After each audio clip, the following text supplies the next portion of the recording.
Welcome to Solutions for Higher Education, a podcast by Scott L. Wyatt, president of Southern Utah University in Cedar City, Utah. To subscribe to this podcast, please visit www.suu.edu/President's Podcast, where you will find both the audio and a written transcript for today's podcast. Hi again, everyone, and welcome to Solutions for Higher Education. I'm your host, Steve Meredith, and I'm joined, as always, by the Southern Utah University President, Scott L. Wyatt. Good morning, Scott. Good morning, Steve. It's good to have you here today, and we're going to talk a great deal about a topic that is very important, perhaps one of the most important things that people in our industry worry about, and that is the cost of higher education. And are students going to be able to afford to continue to come to the college and to the university? And we have a guest with us that I'll let you introduce today that is on the front lines of an effort by SUU to reduce or at least hold the line on costs for students. Yeah, we are fortunate to have Dr. Richard Saunders with us today. Thanks for joining us, Richard. Oh, my pleasure. Thanks for letting me come. And Richard is our Dean of Libraries. He's also a published author, has a PhD in history. So I think you know textbooks from every angle possible. I haven't written one yet, but I've used them, and I've been through some other things with them that most people don't do, yes. Well, so let's talk about how much of an issue is the cost of textbooks for students getting through college. It's a big cost, and it's a big issue, and it's something that affects every student one way or another at some point in their careers.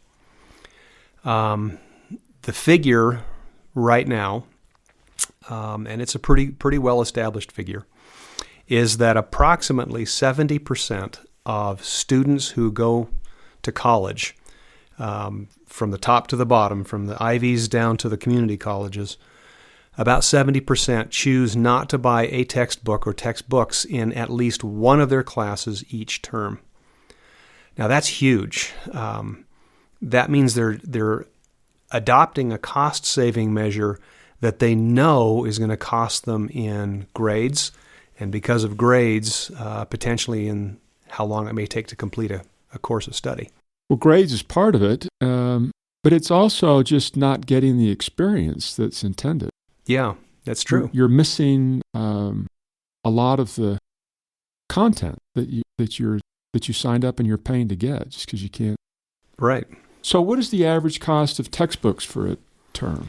There was a study done in 2016. It hasn't yet been published. It's not been out yet. But I got a behind-the-scenes look at it. The average cost for a textbook in the state of Utah is $105. Now that's all the way from entering freshmen to seniors. The average cost, when you look at it in some fields, is dramatically higher than that. If you're in nursing, for instance, it can be up to $300. If you're in history or English, that's maybe $15 or $20 a text because there's different texts involved. But it swings around widely. So the very programs that the state is most interested to see to grow also have the highest cost in the educational materials that are involved. So what are we talking about? More than $500 a semester? Yeah, it can be. Now, it's not every class, and sometimes a class will use multiple texts. That's what really drives up the cost. But if you've got a $300 textbook, a $150 textbook, and a $90 textbook in the same class, that's going to be a challenge. And then if you add to that 2 or 3 classes, you can easily pay, on average in the state of Utah, we're looking at $1,200 a term, $1,200 a year in textbooks on average.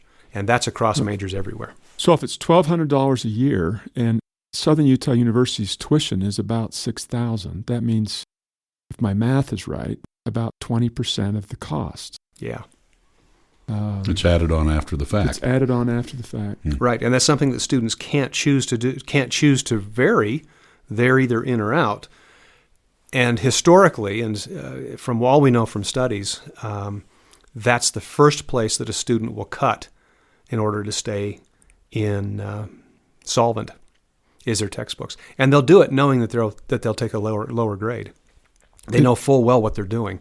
It's just that's what they have to do in order to stay in the black.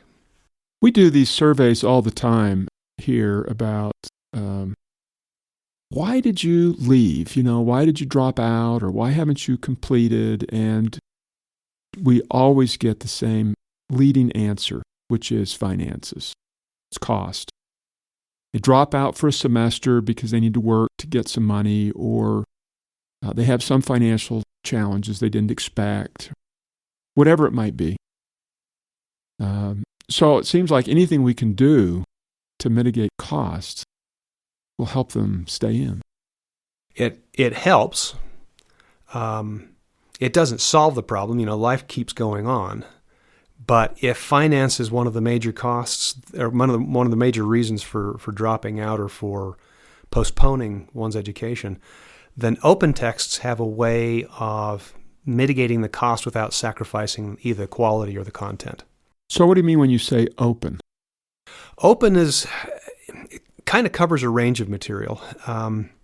There are 5 R's that are used in the open movement that allow a student or a user, an author, for instance, if it was me, I was writing a book, I might decide, I'm going to throw this into the open world, and I would license it with a Creative Commons license, which basically says up front on the book what people can do with this material. They can hold on to it. Yeah. Free. Often for free. Sometimes there's just lower costs involved, nominal things, $10, $12. But that's a whole lot different than $150 or $350. But I can retain it. I can hold on to it for as long as I want without paying anything for it. I can remix it. I can take the book and as a faculty member have the freedom to chop it up and use it as I want to. If I don't want to use chapter 6 and I want to use chapter 6 from another book, I can just swap it in there without any problem. That's part of the license. It's the iTunes model. It's the iTunes model. Yeah, it is, very much. Make your own playlist. Sure. And you can do that legally and legitimately. You can remix it. You can share it. The fun thing about open material is it's specifically intended for people to mix up. They can do what they need to with it. And a student can hold on to that book for as long as they want to hold it. If they want to give it away, they can give it away too. There's nothing wrong with that at all. The beauty of that means that students can write in things. Most of them are available digitally. That's the way books are made these days, is digitally. But a good portion of them you can get as on-demand print copies. So rather than having to print 50,000 copies and then recoup the cost that way, you can simply print the number of copies you need for a particular course, and it's available at cost, basically. Or you can read it online and just print a few pages if that's what you want to keep. You can do that, yeah. So I teach this general education class, American National Government, have for about 10 years. And I've never used a textbook. I've only used what's available online, speeches, original documents. And if I was to collect all those and print them, I'd have to pay a royalty for some of them. Mm-hmm. But if students just access them online and read them, then there's no royalties, no costs. And I've always had students very excited about this. Mm-hmm. Yeah. Wow, serious? It's free? Yeah, it can be free, yeah.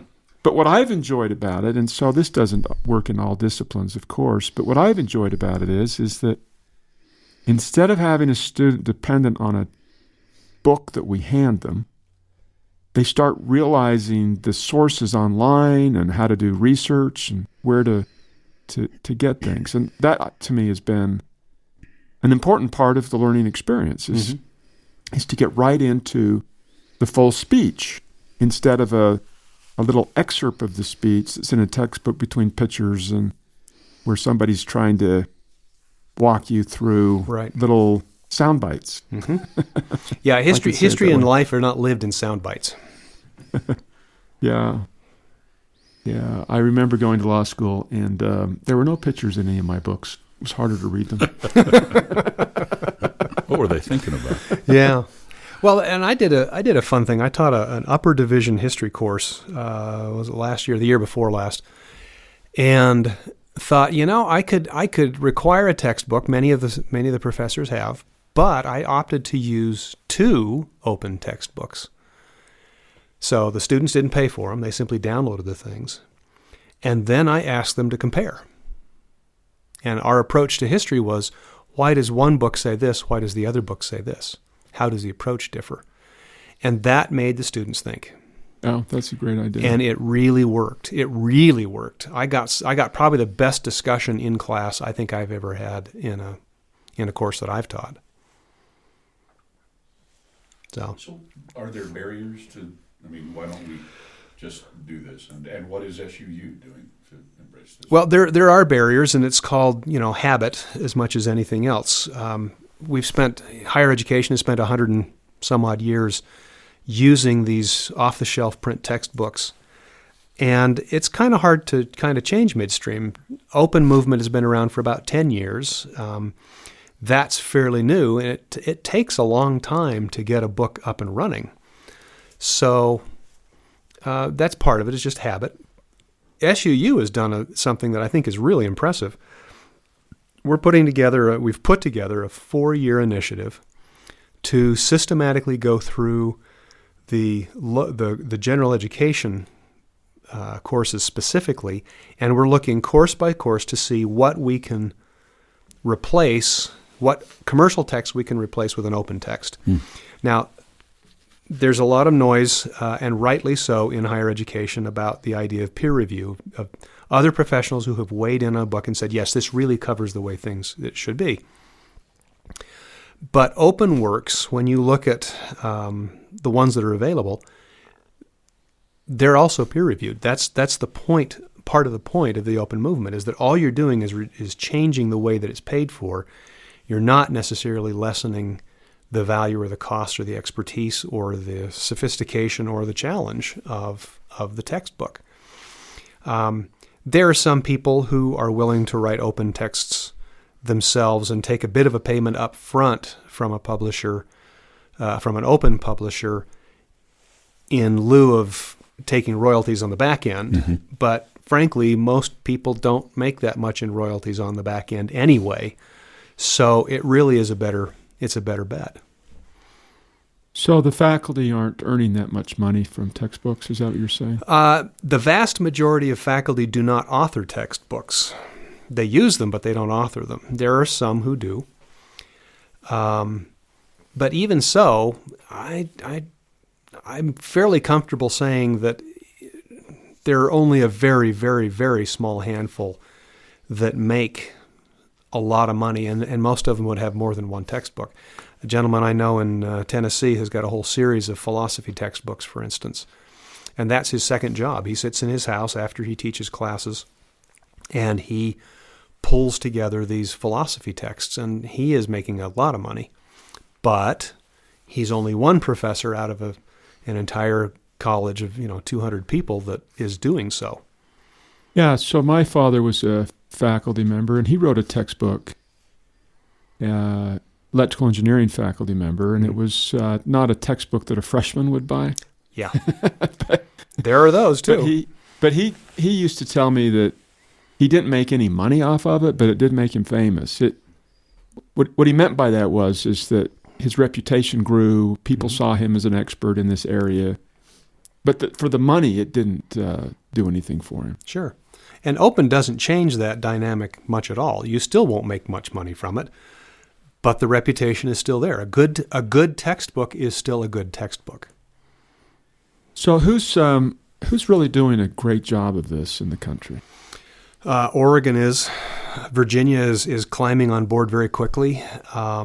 British Columbia, just across the border in Canada, is doing a spanky job. They've not only moved to open texts, but British Columbia is also changing the way that academic publishing is happening. They commissioned what's called the Open Journal System, which is a digital platform for digital journals. And they're making it available to everybody. The goal in Canada is to replace all and I mean all, 700 journals published in the country with open material, every one of them. Mm-hmm. So to get rid of subscriptions entirely, they'll continue going forward, but they'll be published on open platforms. This is a barrier to learning, and not just for students, but for the public, researchers, for anybody. Yeah. Well, and open offers an opportunity for parity as well. And I'm thinking about abroad here. So, for instance, one of the challenges in South America, and my sister-in-law served a Fulbright in Ecuador. They were looking at academic libraries in South America whose acquisition budget for the entire year was $100, and places in Africa whose acquisition budget, colleges in Africa whose acquisition budget is about the same.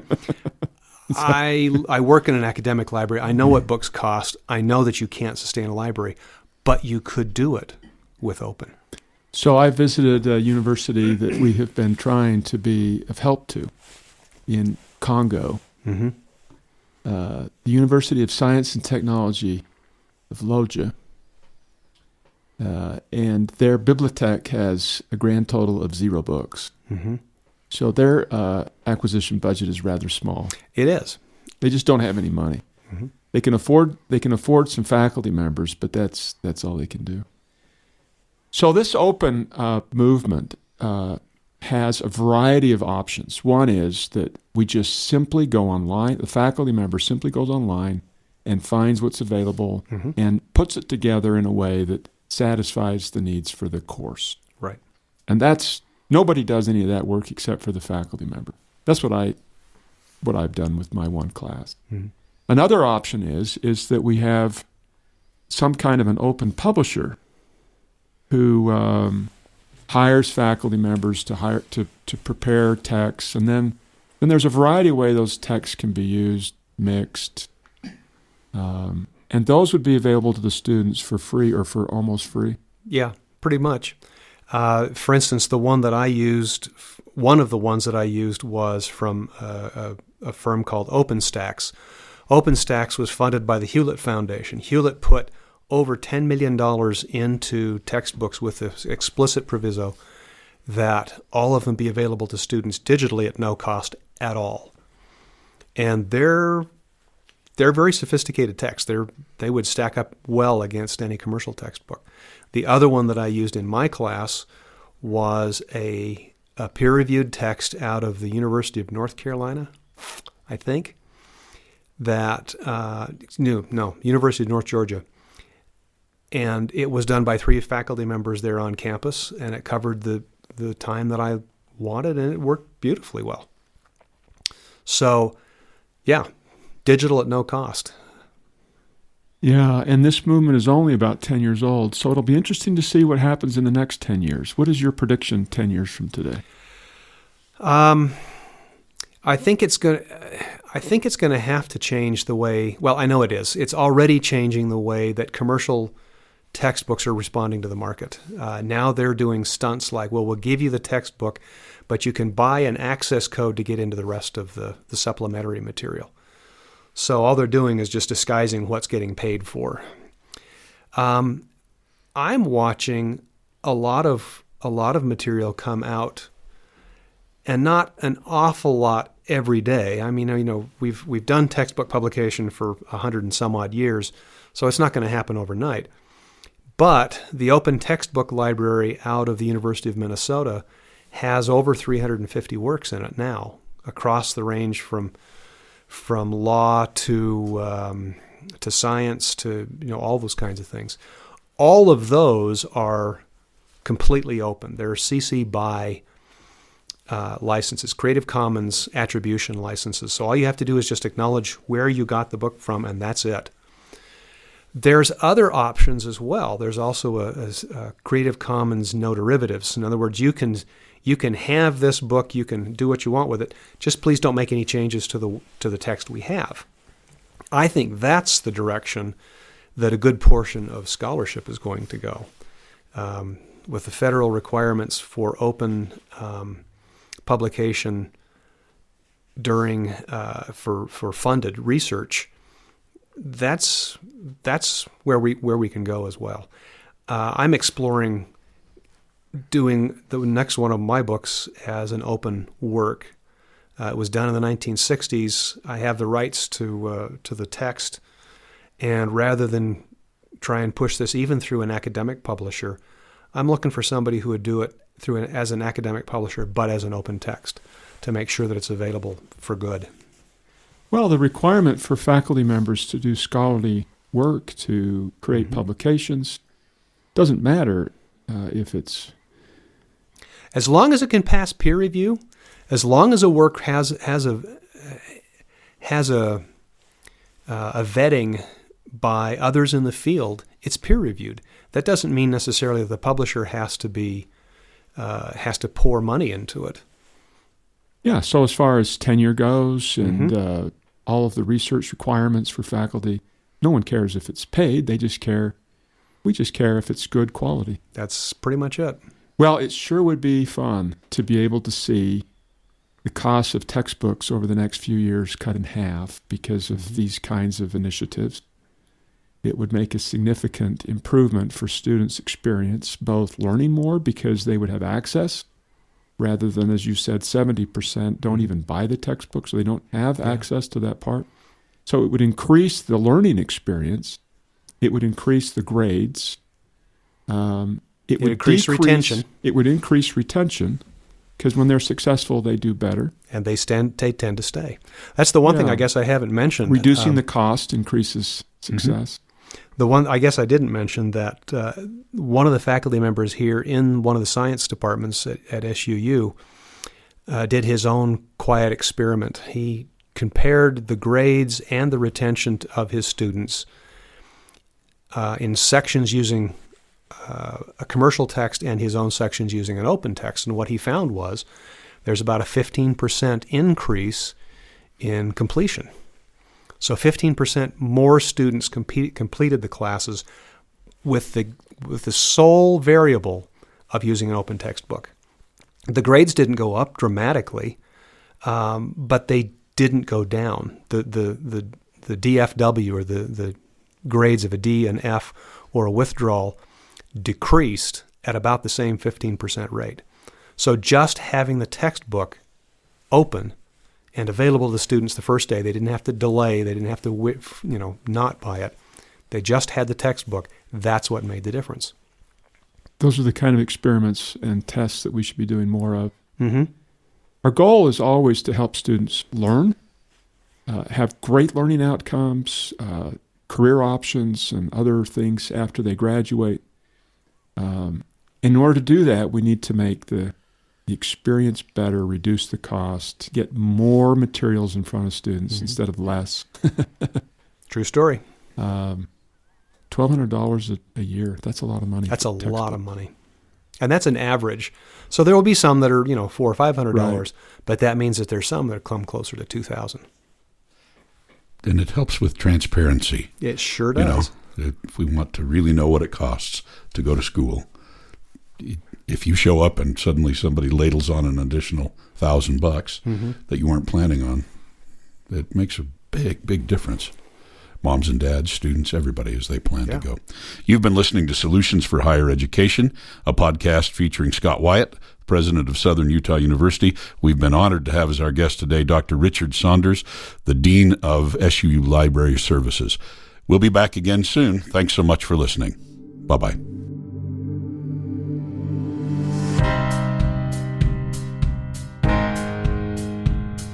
Thanks for listening to Solutions for Higher Education.